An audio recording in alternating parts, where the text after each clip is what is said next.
이제 5번에 걸쳐서 사도행전에 나오는 초대교회의 모범적인 모습을 배우려고 합니다.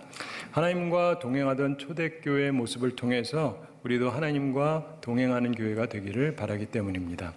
오늘은 그 첫 시간으로 적의 심장부를 공략하라, 적의 심장부를 공략하라, 이런 제목으로 하나님 말씀 나누도록 하겠습니다. 예수님께서 부활하시고 나서 승천하시기 전에 사도들과 같이 모이셨을 때 분부하셨죠. 오늘 본문에 나옵니다. 본문 4절 5절 함께 읽어보겠습니다. 사도와 함께 모이사 그들에게 분부하여 이르시되 예루살렘을 떠나지 말고 내게서 들은 바 아버지께서 약속하신 것을 기다리라. 요한은 물로 세례를 베풀었으나 너희는 몇 날이 못되어 성령으로 세례를 받으리라 하셨느니라. 아멘. 자, 예수님의 명령에서 가장 먼저 하신 말씀이 뭡니까? 예루살렘을 떠나지 말고, 그렇죠? 예루살렘을 떠나지 말아라. 예수님께서 왜 예루살렘을 떠나지 말라고 그러셨을까요? 사도행전에 보면 예수님께서 승천하시고 나서 교회 사역이 이스라엘의 수도인 바로 이 예루살렘에서부터 시작해서 마지막 세계 수도 로마까지 가게 됩니다. 그런데 왜 하필이면 예루살렘에서 시작인가? 왜 예수님께서 4절에서 예루살렘을 떠나지 말고 이런 말씀을 하셨는가? 오늘 본문 8절에서도 예루살렘 이야기가 나오죠. 우리 8절 함께 읽어보겠습니다. 오직 성령이 너희에게 임하시면 너희가 권능을 받고 예루살렘과 온 유대와 사마리아와 땅끝까지 이르러 내 증인이 되리라 하시니라. 아멘. 우리가 증인이 되는데 예루살렘으로부터 증인이 됩니다. 그런데 왜 예루살렘부터인가? 그 의미가 무엇인가? 흔히 사람들은 이렇게 생각합니다. 예루살렘은 하나님의 성전이 있는 곳입니다. 그러니까 영광스러운 곳이고 그래서 거기가 시작이 되는 곳이다. 이렇게 흔히 생각합니다. 또한 제자들 입장에선 거기 있었으니까 가까운 곳이어서 그렇다고 보기도 하고요. 또 가장 신앙적인 종교적인 도시이기 때문에 한편으로 가장 쉬운 도시다 이렇게 보기도 합니다. 그리고 구약성경에 보면 미가서 4장 2절 후반에서 이런 말씀이 나오는데 율법이 시온에서부터 나올 것이요 여호와의 말씀이 예루살렘에서부터 나올 것입니다. 여호와의 말씀이 예루살렘에서부터 나올 것입니다. 바로 이런 말씀도 있고 해서 따라서 예루살렘으로부터 시작이라는 것은 굉장히 자연스럽다 이렇게 사람들이 생각을 합니다. 물론 일리가 있습니다. 틀린 말이 아니에요. 저도 그런 식으로 생각해 왔습니다. 그런데 언젠가 이 본문의 말씀을 보다 여러 번 반복해서 읽고 깊게 묵상하다가 새로운 사실을 깨닫게 됐습니다. 예수님의 명령은 거룩한 곳에서 시작하라 혹은 가까운 데서부터 시작하라 이런 명령이라기보다는 적의 심장부를 공략하라 이런 명령이라는 것을 깨닫게 되었습니다. 우선 사도들의 본거지는요 예루살렘이 아닙니다. 예루살렘은 남쪽이에요. 이들의 본거지는 북쪽입니다. 갈릴리 가버나움이 이들의 본거지예요. 따라서 예루살렘은 이들이 편하게 하나님의 약속을 받을 수 있는 장소가 아닙니다. 또한 예루살렘은 바로 얼마 전에 예수님을 십자가에 못 박아 죽인 유대 지도자들이 몰려있는 가장 위험한 곳이었습니다. 그야말로 적의 심장부였습니다. 예수님께서는 겁이 많던 제자들한테 적의 심장부를 공략하라 이런 얘기를 하시는 거예요. 구약성경 에스겔서 21장 1, 2절에 보면은 또 여호와의 말씀이 내게 임하여 이르시되 인자야 너는 얼굴을 예루살렘으로 향하며 성소를 향하여 소리내어 이스라엘 땅에게 예언하라 이 말씀하십니다. 공격적으로 말씀을 하라는 말씀이었는데 마치 에스겔 선지자에게 주어졌던 사명처럼 사도들에게 특별한 사명이 내려지는 것입니다. 사랑하는 성도 여러분, 하나님께서 본래 사랑하셨던 자기 백성들을 향해서 다시 한번 회개의 기회를 주시기 위해서 예루살렘에서부터 시작하십니다. 이때 회개하는 사람들은 구원을 받습니다. 아시는 대로 베드로의 설교를 듣고 3,000명, 5,000명 이렇게 막 돌아오지 않습니까? 구원을 받습니다. 그러나 그렇지 않았던 대부분의 수많은 예루살렘 사람들 그리고 유대는 결국 한 세대를 지나지 못해서 완전히 망하게 됩니다. 그들이 그토록 자랑스럽게 생각하는 그 성전, 돌 위에 돌 하나도 남지 않을 날이 다가오고 있었던 것입니다. 바로 이 일을 위해서 하나님께서 특별한 전략으로 하나님의 사업을 시작하시려고 하는 것이었습니다. 그리고 이것이 하나님의 적의 입장에서 보면은 자신들의 심장부를 공략하는 것 같이 느껴지는 것이겠죠. 예수님의 계획은 적들의 본거지 예루살렘부터 공격하는 것이었습니다. 그래서 이제 대반격의 시작입니다. 예수님께서 하신 일보다 더 큰 일을 이제 주님의 제자들이 하라 이렇게 명령하시는 것이었습니다. 그 영광스러운 일을 위해서 특별한 전략이 필요했던 것입니다. 적의 심장부 공략을 위한 첫 요건은 순종입니다. 순종. 예수님께서 4절 중반에서 예루살렘을 떠나지 말고 이렇게 말씀하죠. 이 얘기는 뭐예요? 행동을 제한하시는 겁니다. 그 말을 들어야 돼요. 그 말씀을 들어야 됩니다. 행동이 순종이 있느냐? 또한 제자들이 이스라엘 나라를 회복하심이 이때니까 이런 질문을 합니다. 그때 7절에서 특이한 말씀을 하십니다. 7절 말씀 함께 읽어보겠습니다. 이르시되 때와 시기는 아버지께서 자기의 권한에 두셨으니 너희가 알 바 아니요. 아멘. 여러분이 이 말씀을 들을 때 무슨 생각이 나십니까? 이들이 원하는 정보, 이들이 원하는 지식 제한하시는 거예요. 주님께서 그냥 그들에게 요구하시는 건 순종이었습니다. 출애굽기 4장에 보면 하나님께서 모세를 부르시죠.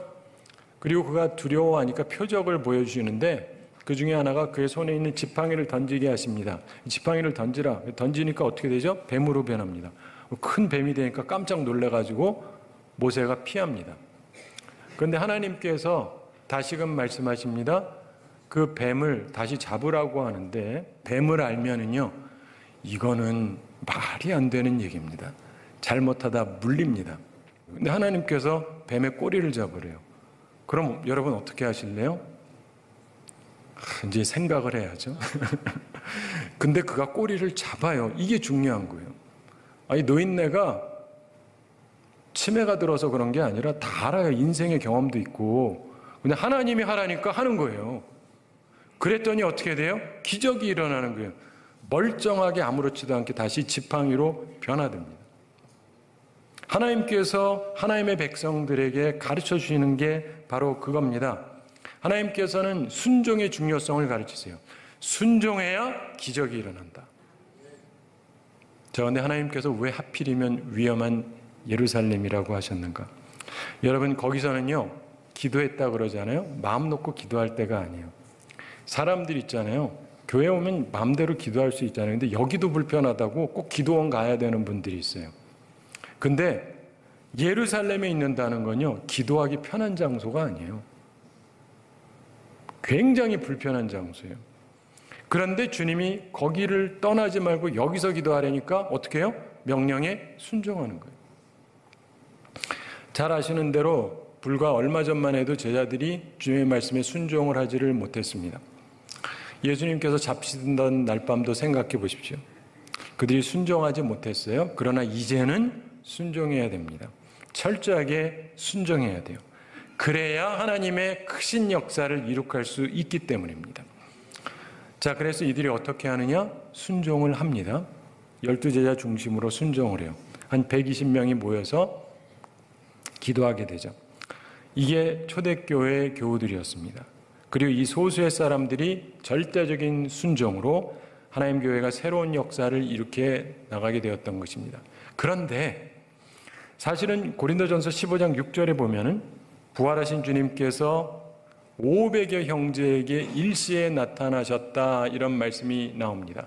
많은 성서학자들이 바로 이 본문이 그때가 아닐까라고 생각을 해요.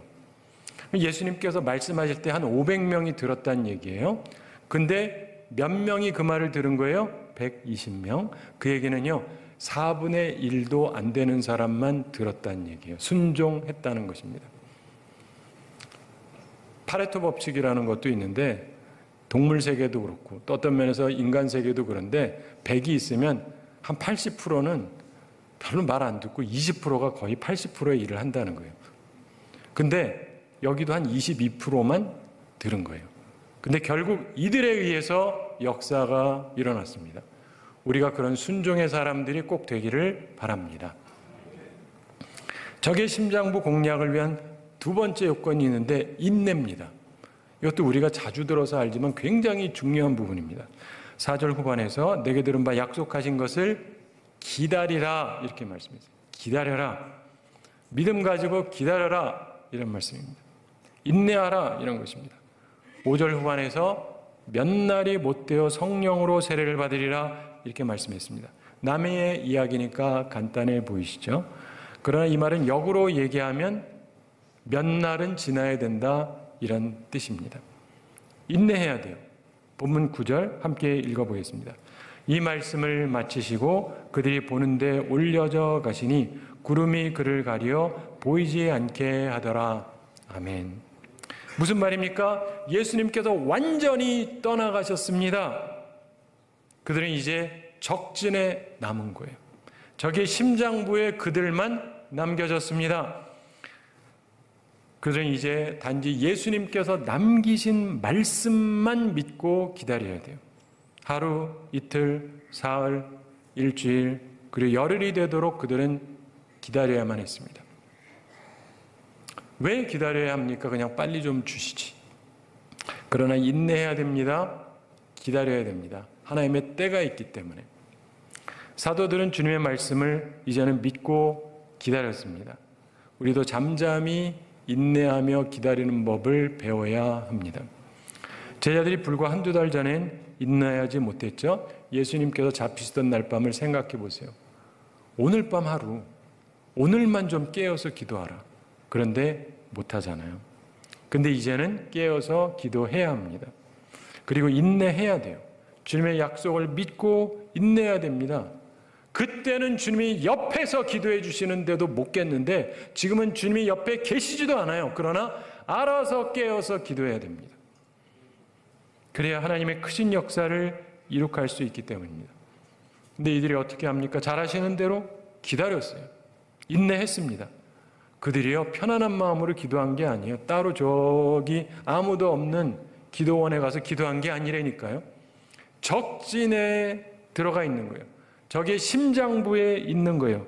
기도하기 불편한 장소에 있습니다. 나중에 예루살렘을 가보시면은 한번 가보세요. 마가의 다락방이라고 하는 데가 있는데 거길 거라고 대체로 추정을 합니다. 그런데 다 믿는다는 전제하에서는 괜찮지만 거기 있는 사람들이 다 미워하는데 거기에 모여서 기도한다? 결코 쉬운 게 아닙니다. 신앙생활은요 끝까지 가는 거예요. 끝까지 가는 것. 죽을 때까지 가는 겁니다. 항상 그걸 기억하셔야 돼요. 남아프리카 공화국 인종차별이 굉장히 심한 나라였지 않습니까? 대다수가 흑인인데 백인 소수가 그 나라를 지배하면서 이 흑인들을 굉장히 괴롭게 했었죠. 근데 그 나라의 기념비적인 인물 만델라를 잘 아실 겁니다. 그가 원래 추장의 아들로 태어났습니다. 그런데 사람들이 너무 괴로움을 당하는 걸 보면서 자기가 변호사가 돼서 인간 취급받지 못하는 흑인들을 위해서 투쟁했습니다. 그러면서 무력 투쟁까지 하다가 잡혔죠. 45살에 감옥에 가게 됩니다. 40대 후반을 감옥에서 보내요. 여러분 스스로 한번 생각해 보세요. 그 50이 됐습니다. 55세 지나서 60이 될 때까지 감옥에서 나오지를 못해요. 절망스럽지 않습니까? 65세가 돼요. 못 나와요. 70이 되도록 못 나왔어요. 50대, 60대 다 감옥에서 살았어요. 40대 중반부터. 이 정도 되면 인내할 수 있어요? 근데 그가 끝까지 인내합니다. 27년간 감옥살이를 합니다. 그리고 드디어 72세가 되던 1990년에 출감해서 나옵니다. 그리고 나서 3년 후에 노벨 평화상을 수상합니다. 그리고 그 다음에 1994년 남아프리카 공화국에 흑인과 백인이 함께 투표하는 최초의 선거에서 대통령으로 당선이 됐습니다. 미국의 흑인 대통령 오바마가 가장 존경하던 분이 바로 이 만델라예요. 미국에서도 흑인 대통령이 이후에 나왔죠. 그의 승리가 하루아침에 이루어진 게 아닙니다. 인내의 결과였던 것입니다. 사랑하는 성도 여러분, 적의 심장부 공략을 위해서 두 번째 중요한 요건은 인내입니다. 인내하는 사람들이 항상 역사를 일으켜 나가는 것입니다. 적의 심장부 공략을 위한 세 번째 요건이 있습니다. 그것은 충성입니다. 항상 기억해야 되는 충성. 예수님의 명령인 본문 8절 말씀 다시 한번 함께 읽어보겠습니다. 오직 성령이 너희에게 임하시면 너희가 권능을 받고 예루살렘과 온 유대와 사마리아와 땅끝까지 이르러 내 증인이 되리라 하시니라. 아멘. 말씀대로 순종하면 성령께서 임하시면 권능을 받습니다. 두나미스, 여기서 다이너마이트라는 말이 나오잖아요. 하나님께서 강력한 힘을 부어주시는데 그러면 주님의 증인이 될 것이다, 이렇게 말씀합니다. 그런데 왜 성령의 권능이 필요합니까? 이걸 이해하셔야 돼요. 목숨을 걸어야 되기 때문이에요. 이게 나한테 유익해서가 아니라 목숨을 걸어야 되기 때문에 성령의 권능이 필요한 것입니다. 죽을 각오를 해야 되기 때문이에요. 충성, 이건 죽도록 충성함을 말씀하는 겁니다. 가장 위험한 적의 심장부에서 그들이 담대하게 예수 그리스도가, 예수님이 바로 주요 그리스도라고 하는 사실을 담대하게 증거해야 됩니다. 이건 못 걸고 해야 되는 얘기예요. 충성된 사람이 되어야 증거자가 될 수가 있는 것입니다. 헬라어에서 증인이라고 하는 마르투스라고 하는 말에서 영어 마르터, 순교자라는 말이 나왔거든요. 굉장히 암시적인 것입니다. 증인은 순교자가 될 각오가 되어 있어야 할 수 있어요.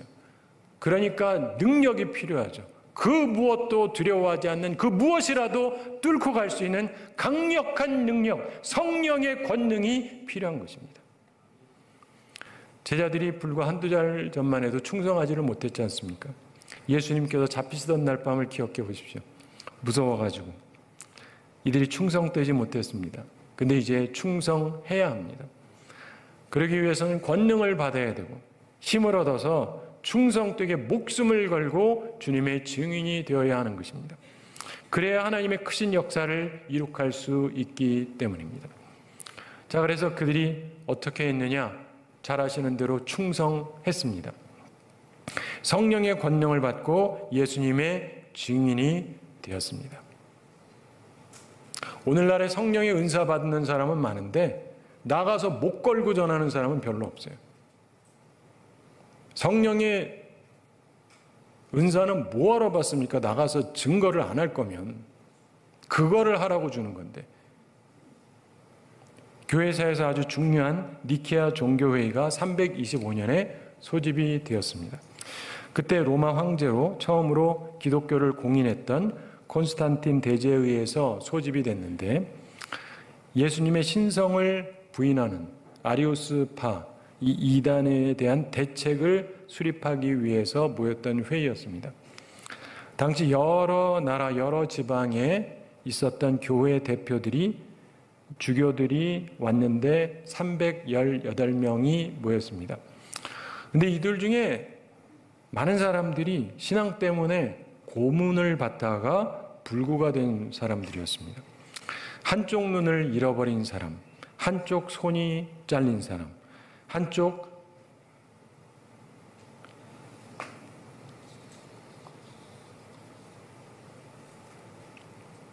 다리를 못 써서 쩔뚝거리는 사람, 그런 사람들이 306명이었답니다.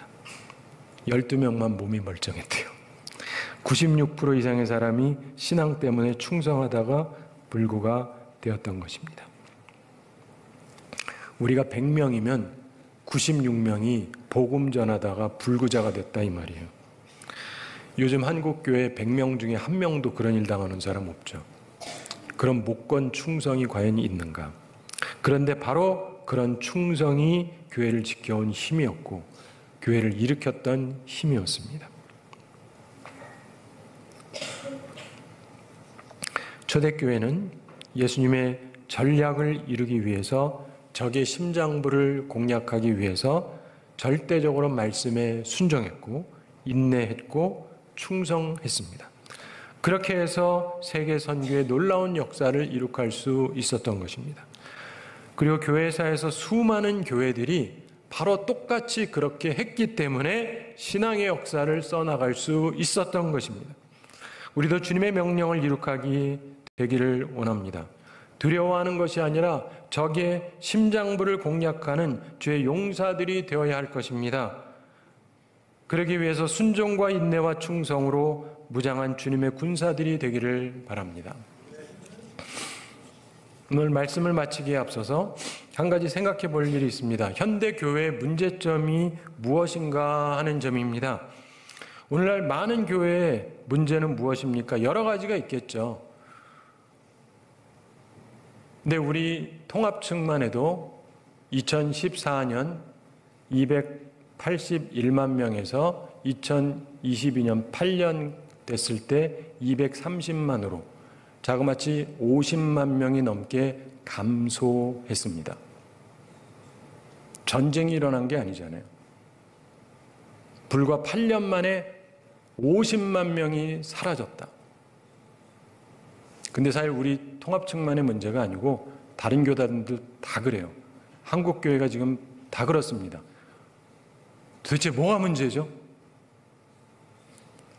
근본적으로 주님의 말씀 아래서 하나 되지 못했다는 거예요. 주님의 말씀에서 하나가 되어야 되는데 그러지 못했다는 게 제일 큰 문제입니다. 하나님의 적, 마귀의 심장부를 공격하기 위해서 우선 모든 사람이 말씀 아래 하나가 되어야 합니다. 모두 하나로 말씀에 순종해서 모두 하나같이 성령의 충만함을 입어 권능을 받고 모두 하나가 되어서 증거자가 되어야 하는 것입니다. 말씀 아래 하나가 되어야 합니다.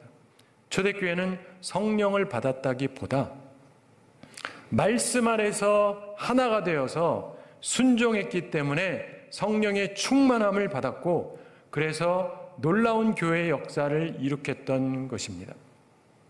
우리는 항상 말씀 아래 하나가 되어야 합니다.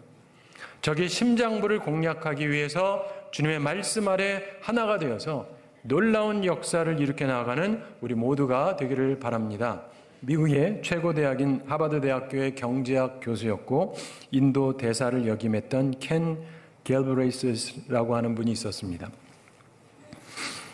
이분이 집에 에밀리라고 하는 여성 가정부가 있었는데 하루는 이분이 굉장히 피곤해서 이 가정부한테 부탁을 했습니다. 잠깐 좀 낮잠을 잘 테니까 전화가 오면 아무도 바꾸지 말라고 부탁을 했습니다.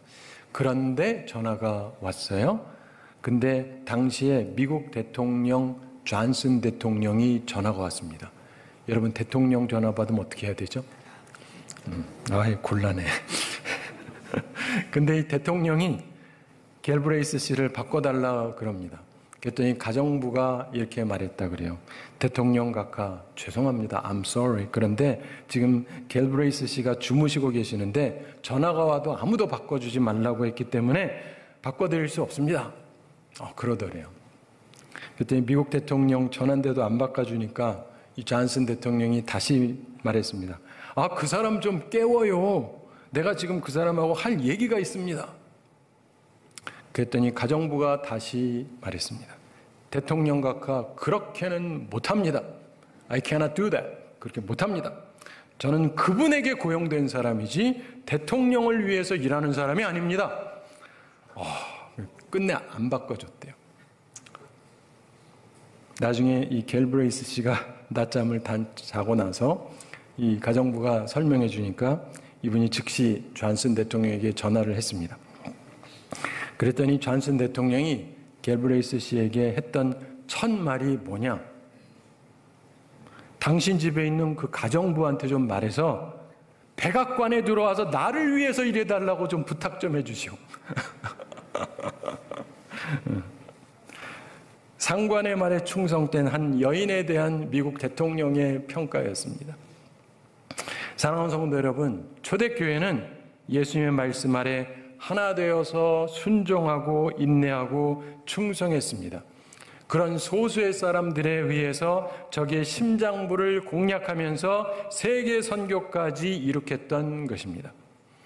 우리는 어떠한가 생각해 볼 필요가 있습니다. 사랑하는 성도 여러분, 바라기는 주님의 말씀 아래에서 하나가 되어서 적의 심장부를 공략하는 충성된 주님의 교회를 이루는 우리 모두가 되기를 우리 주님의 이름으로 축원합니다.